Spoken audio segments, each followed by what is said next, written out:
Hi everyone, I haven't been on in a while, but I've been asked a couple of questions about going out of body. So I wanted to make a video explaining going out of body from dreams. This is going to be very just focused on one method for going out of body, and I'm going to try to keep it very short, and I will timestamp it because there's a lot of information, but this way you can zoom ahead to the section you're interested in. So first of all, I'm going to share my screen to talk about our energy body. So our energy body has 7 separate bodies, and each of those bodies is attached at one of our chakras. Our energy body is much larger than our physical body. So if you are sitting next to someone, your energy bodies are probably touching, like it's way bigger than our physical body. And it's very normal and natural for our energy body to be outside of our body. Actually, I think being inside the physical body is less natural for us. And we are going out of body all the time. We do it when we are asleep. So some people, they attach a lot of fear with going out of body, but I just wanted to mention that there's nothing to be scared of. It's very natural, and we do it all the time. Also, the other thing that many people believe is that going out of body is difficult, but it's not difficult. And the problem with believing that something is difficult is that the universe will give you what you believe. So if you believe going out of body is hard, the universe will make it hard for you so that you experience what you believe to be true. So I'm going to dive right into now going out of body from sleep. First thing to understand is that throughout the night, we are in 4 different sleep cycles. They range, the whole cycle ranges from about 90 to 110 minutes, and it happens about 5 to 6 times a night. The first 2 stages are just your body, your breathing is getting slower and deeper, and your heart rate is dropping. The third stage is where you have the deepest sleep, and dreaming does happen there. However, it's a lot of mental processing apparently in that part, but it's very, very deep sleep. The 4th stage is the REM cycle. So that is when you are the most awake almost throughout the night. Your heart rate increases and your breathing increases. You have rapid eye movement and the most vivid dreams. That stage can last 10 to 60 minutes. I believe it depends on how early in the night. So when you first go to bed at night, you might be doing more of a longer time in the stage 3, the deeper sleep. And then as you're getting into the early morning hours, you might stay longer into the REM sleep. But this is the sweet spot. This is the part where most people will realize that they are dreaming. What does that mean to realize you're dreaming? That is becoming lucid. So when you become aware that you are dreaming, you move from a passive observer to an active participant in your dream. Dream checks help you to recognize that you're dreaming and you're lucid. And people do these things throughout the day so that they form a repeating pattern or a habit. So one thing you can do is to push your finger into your hand. So if you do this occasionally throughout your day, then when you're dreaming and you do it and your finger goes through your hand, you will realize you are dreaming and you are lucid. There are a number of dream checks that people do. Some of them are occasionally looking at digital clocks. So if you always kind of make it a point to look at a digital clock throughout your day, then when you're dreaming and you do it and you realize that you can't read the numbers, then that could be how you become aware that you were dreaming. Rereading the same text is another dream check. The text will reassemble or become unreadable. Flipping light switches or trying to turn on or off your TV and things like that, you'll notice that you can flip the switch, but the lighting doesn't change. Breathing through your pinched nose. So if you pinch your nose and you cannot breathe, then you're awake. But if you can still breathe, then you are dreaming. And also you can levitate or fly. Now, if you do those things, you're obviously not awake, at least not on Earth. So if you practice dream checks often throughout the day, then you will recognize that you are dreaming when you do it at night, just because it becomes a habit. Other ways that people realize that they are dreaming is through triggers. A very common trigger is that you find yourself in your childhood home. I don't know why this is a common trigger, but if this is one of your things, a common recurring dream is that you are in your home, then you can recognize that you are in a dream and become lucid. I have different personal triggers. One is using a vape. I don't vape, so if I hit a vape, then I will recognize immediately that I'm dreaming. And the other thing is that if I'm flying, so if my vantage point is from above and I'm whizzing around, then I will recognize, oh, I'm flying over a mountain, I'm dreaming. I've heard of other people who recognize they're dreaming because they have a common recurring theme of being chased, like by a dog or whatever, or losing things, like they can't find their purse, their keys, their car, and they start panicking, and then they realize that they're in a dream. When you start suspecting you're in a dream, of course, do one of the dream checks real quick, and if your finger goes through your hand, you'll all of a sudden be lucid. So you're lucid. Now what? Where are you? People can come out of body in different places. A lot of times when you're dreaming and you become lucid, you may find that you're in a dream environment. The way you can tell of where you are is whether you're able to control the other beings in your dream environment, or the environment itself, like, pushing over mountains and that kind of thing. You're probably in, some sort of construct that is somewhere for you to dream.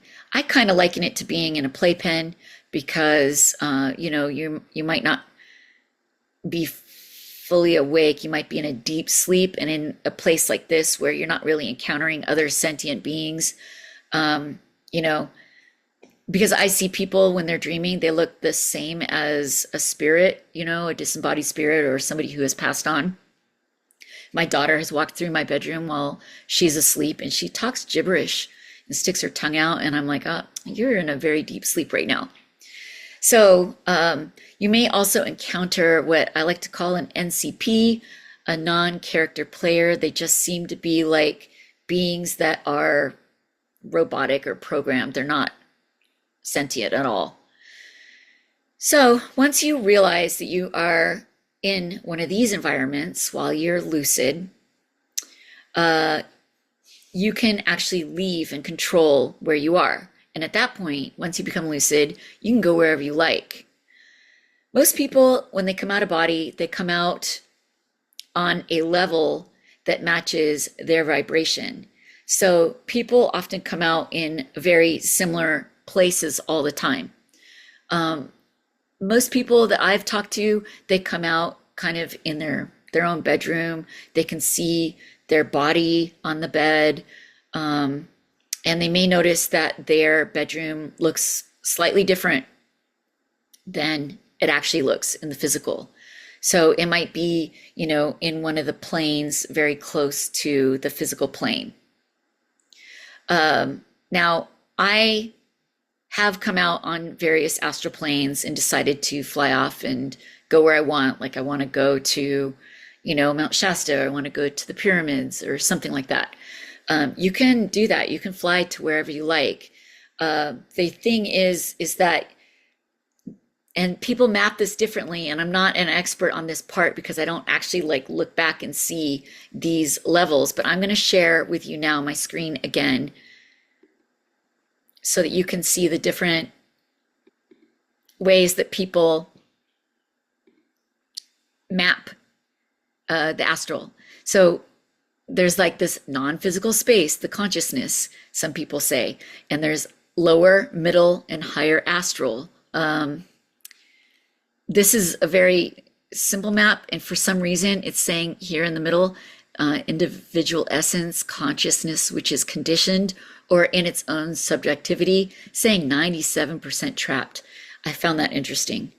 Here's another map of the astral. This one, I mean, I can't even make it out, but it looks like Terra, Earth, and then all these levels. Like I said, people say there's 12 astral planes and 12 subplanes in the planes and this and that, and they fly through them and they actually hit these like barriers, you know, like what's kind of looks like here there is, where they have to fly through these barriers and catch speed to break through and all that.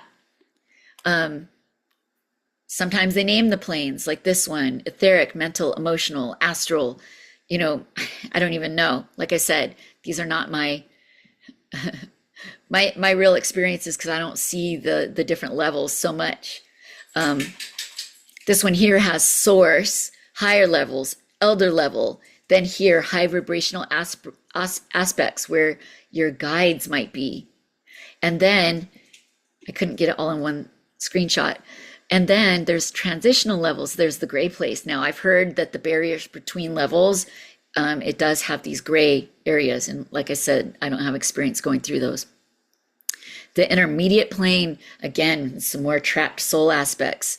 You know, and I'm not saying that some people don't get trapped. This would be people who are in the afterlife, not going out of body, by the way, so don't. Elemental aspects are the fae, and then there's the physical plane, but there is lower than this as well. Oh, here's a really good one. This one, I don't even understand it.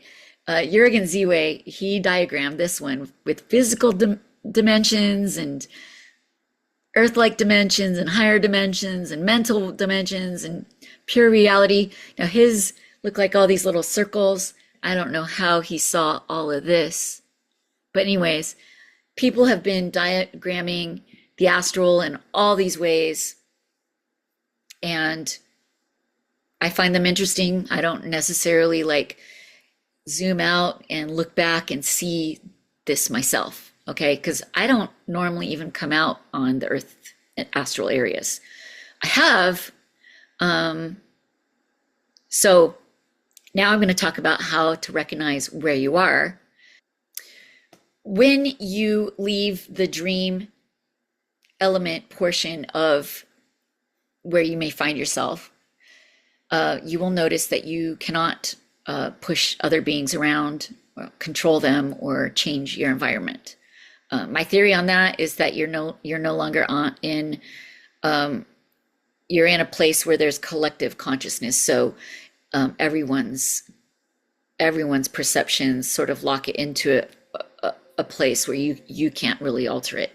But you can change what level you're on. Now, like I said, you come out on a place that matches your vibration, but you can go to higher and lower ones. The only way that I know where I am is by the beings that I meet and the colors and the vividness and things like that. So yeah, if I'm somewhere where I'm in caves and there's dragons or gnomes or something, I know I'm sort of in an inner earth dimension. If I am somewhere really dark and the beings are kind of more scary looking, and there's like no light and it's, I don't know, it's kind of terrifying, then that is the lower astral. If you are somewhere in a higher astral, the colors will be very bright and everything looks more real than this like physical world. Things are a little bit duller because we're using our physical eyes as opposed to, you know, our I don't know, third eye or astral eyes. So you can control the level. There are multiple techniques. One is the portal or door method. You can open a door or create a portal and expect it to lead you to your desired focal point or location.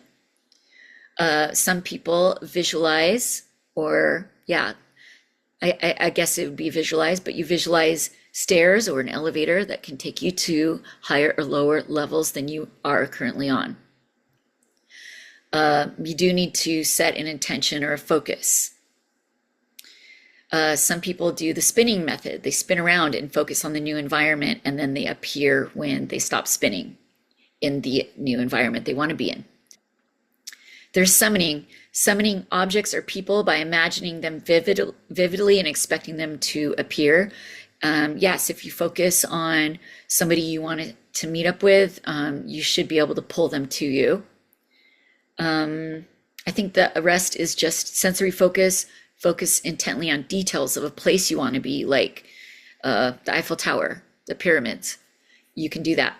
And then there's verbal commands. So you can clearly state your intentions aloud within the dream as well. And also, if you're not seeing very clearly, you can verbally command, basically, to have clarity in your vision. You can say these things out loud. They're setting intentions, and they do help sort of clear up your vision.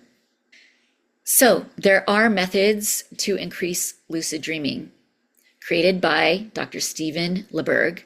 The wake back to bed method is a very popular one. That one, you go to bed, but you can set your alarm for 5 to 6 hours. And when the alarm goes off, you stay up briefly. They recommend between 15 minutes to an hour. And then you focus your mind by practicing mnemonic induction of lucid dreams, which is called mild. And that means that as you're falling back asleep, you focus on a recent dream and visualize yourself becoming lucid, repeating your intention. The next time I'm dreaming, I will remember I'm dreaming. And then you fall back asleep after that 5 to 6 hours of sleeping earlier, with the intention of catching longer REM cycles, because you will not be as tired at this point of the night. There are multiple books on the subject written by Dr. Stephen LeBerg and Michael Raduga from REM Space and The Phase. He in particular researched lucid dreaming for the last 20 years and has a lot of information about these methods to increase your lucid dream probabilities. You can also increase your lucid dream probabilities by doing dream checks throughout the day and journaling your dreams. I wanted to add that in here.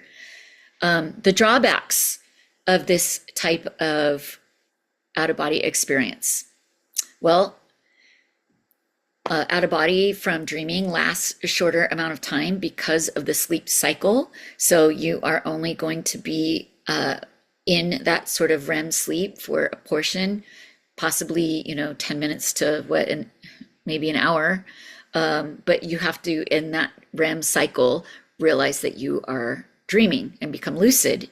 So there's that. And then the other drawback is that it seems that people get snapped back to body quickly. Now that might be the end of that sleep cycle that's snapping you back, but also having emotional things happen during your dream. For example, it's happened to me encountering a loved one of mine who had passed away. I got emotional and snapped back to body, but there's also other things like, becoming scared. If something happens in your dream that scares you, you will snap back to body. So there's another reason why people should not fear like going out of body as well, is because you have this natural snapback. The other drawback to this form of out of body is your dream recall. So you may only remember the last sleep cycle of the night. And so you may have been out of body multiple times, but only remember that last bit. So journaling, again, can help you to remember more of your dreams and setting an intention and being very intentional about remembering your dreams. But in your journaling to set this intention and to make it very clear to your subconscious that you want to remember your dreams, you need to write down even when you don't remember your dreams. So in your dream journal, you want to write the date and write what you remember right before you even get out of bed. So you keep it by the bed. But if you didn't remember anything, then you still need to write down that you have no dream recall that night so that your subconscious takes it seriously, your intention. So I think I covered all the topics about getting lucid, how to get lucid, how to increase the chances of becoming lucid, and then what to do when you realize you're out of body. If anyone has any questions, honestly, I know one of the hardest things though is to change the plane you're on, and that will come with practice. Visibility comes with practice. It always comes with practice. But just know that your emotional state and your mental state, those things affect your vibration. So if you find yourself coming out on a lower vibration, then just try to think happier thoughts, loving thoughts, and visualize these stairs, doors, spin, do whatever you can to adjust your experience and where you are. And I would love to hear if anyone tries any of these methods or has any luck. I would love it if people can comment in below. And also any other ideas you have about becoming lucid in out-of-body experiences. I will cover other topics. My main method for going out of body is direct method. So there are other ways to go out of body.